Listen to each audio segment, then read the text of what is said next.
ஒருநாள் கைலாயத்தில் பார்வதி தனியாக அமர்ந்து சிவபெருமான் அவரின் சரிபாதி நான் என்று சொல்கிறார். நானும் நீயும் சமம், நீயும் நானும் வேறில்லை, நீயின்றி நான் இல்லை, நான் இன்றி நீயும் இல்லை என்கிறார்.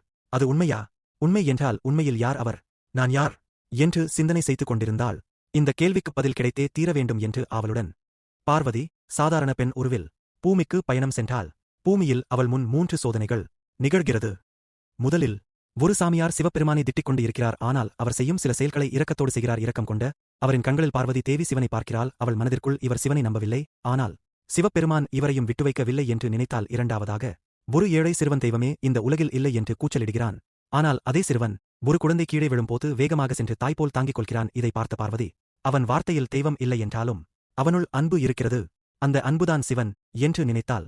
மூன்றாவதாக ஒரு குரங்கு விளையாடிக் கொண்டிருக்கும் போது ஒரு சிறிய சிவன் சிலை மேல் விழுந்து அந்த சிலை உடைந்தது. பார்வதி அதை மீண்டும் சரி செய்தாள். அங்கு பூமியிலிருந்து ஒரு பெரிய சிவலிங்கம் வெளிவருவதைப் பார்த்தாள். அப்போது பார்வதி புரிந்து கொண்டாள், சிவன் சிலையில் இல்லை, நம் உள்ளத்தில்தான் இருக்கிறார் என்று. பின்பு ஒரு பெரிய மரத்தடியில் பார்வதி அமர்ந்து தியானம் செய்கிறாள். அப்போது மெல்லிய காற்று வீசுகிறது. ஒரு ஒலி கேட்கிறது.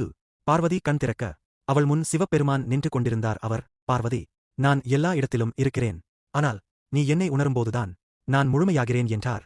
இப்போது என் மனம் எழுப்பிய கேள்விக்கு விடை தெரிந்தது. சிவபெருமான் வடிவமோ சிலையோ கிடையாது, அவர் ஒரு உணர்வாக நம்முள் இருக்கிறார் என்று முகத்தில் புன்னகையுடன் கைலாயம் திரும்பினாள்.